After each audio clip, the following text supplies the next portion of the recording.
बिस्मिल्लाहिर्रहमानिर्रहीम। हराम मोहब्बत। किस्त नंबर लास्ट। जब मेरी साबका बीवी को पता चला कि इसका महबूब इस दुनिया में अब नहीं रहा, वो भी इस दिन जब उसके साथ शादी हो रही थी, तो इसके मुंह से एक ज़ोरदार चीख निकली और सर पे हाथ रख के बैठ गई, क्योंकि एक शौहर को उसने छोड़ दिया था जो इससे बेपनाह मोहब्बत करता था, और जिसकी वजह से छोड़ा था वो अब इस दुनिया ही से चला गया था। शायद उसकी किस्मत में यही लिखा था।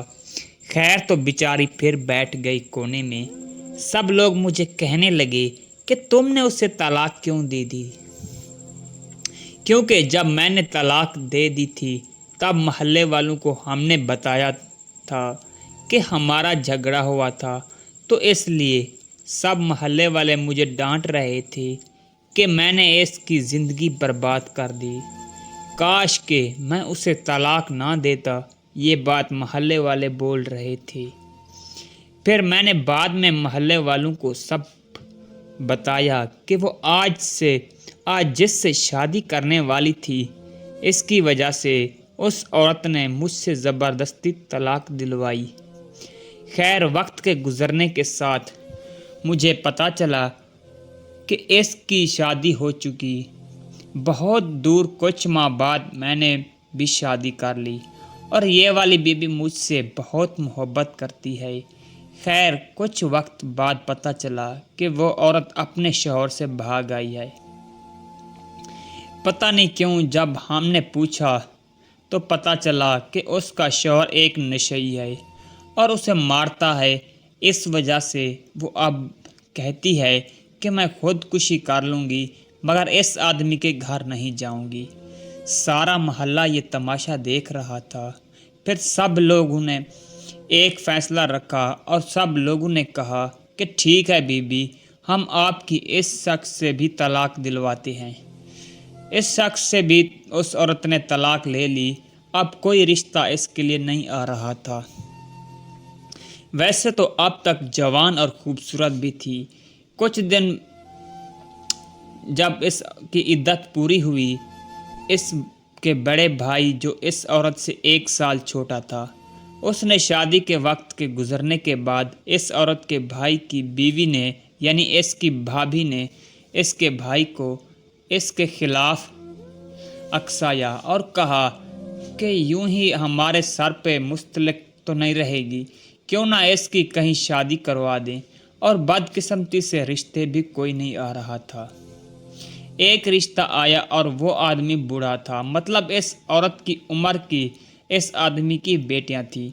लेकिन ये मेरी साबका बीवी इस आदमी से शादी करने के लिए राज़ी नहीं थी, पर उसके भाई ने ज़बरदस्ती इस बूढ़े आदमी से इस औरत की शादी करवा दी और उसे रुखसत करा दिया। बहुत अरसा गुजर गया, ना वो आई और ना उसके घर वालों ने इसकी खबर ली।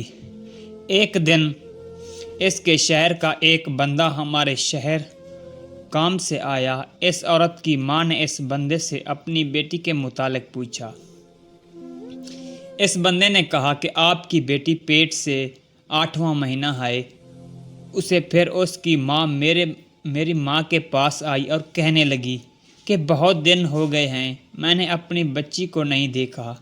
अब वो पेट से है। आपके बेटे के पास गाड़ी है, उसे कहो कि हम दोनों को वहाँ ले चले। मेरी अम्मी ने मुझे राज़ी किया। फिर हम वहाँ गए तो हमने अचानक देखा कि मेरी साबका बीवी के पेट में बच्चा था। उसके बावजूद उस आदमी की, यानी मेरी साबका बीवी के शौहर की बेटियां उसे डंडे से मार रही हैं। वो बेचारी अपना बचाव करने के लिए अपने दोनों हाथ अपने पेट पर रख कर अपना बचाव कर रही थी और रो रही थी दर्द से निढाल होकर। उसका शौहर जो बूढ़ा था, वो खुद चारपाई पे पड़ा इशारे कर रहा था कि छोड़ दो इस बिचारी को, लेकिन वो औरतें मेरी साबका बीवी को मारी जा रही थी। हम वहाँ पहुँचे और उन औरतों को हटाया और फौरन उसे गाड़ी में लिया और हॉस्पिटल ले गए, तब तक वो बेहोश हो चुकी थी। हॉस्पिटल में पूरा 1 दिन बाद उसे होश आया। इस दिन मैं घर आया और सो गया। दूसरे दिन सुबह को मेरी बीवी भागती हुई मेरे पास आई। इसकी आंखों से आंसू टपक रहे थे। मैंने पूछा, क्या हुआ? कहने लगी, आपकी साबका बीवी ने हॉस्पिटल में दम तोड़ दिया। वो इस इज्जत को झेल नहीं पाई, इसलिए इस दुनिया से रुखसत हो गई। इस वक्त मेरे दिल में गिरे आंसू को आंखों में आने से रोक रहा था और चीख चीख कर कह रहा था दिल ही दिल में कि मेरे में क्या कमी थी, मेरी मोहब्बत को तुमने क्यों झुठला दिया था। इतने में मेरी बीवी ने मुझे झंझलाया और सवाल किया कि क्या तुम इसकी मोहब्बत में तो नहीं घर गए थे।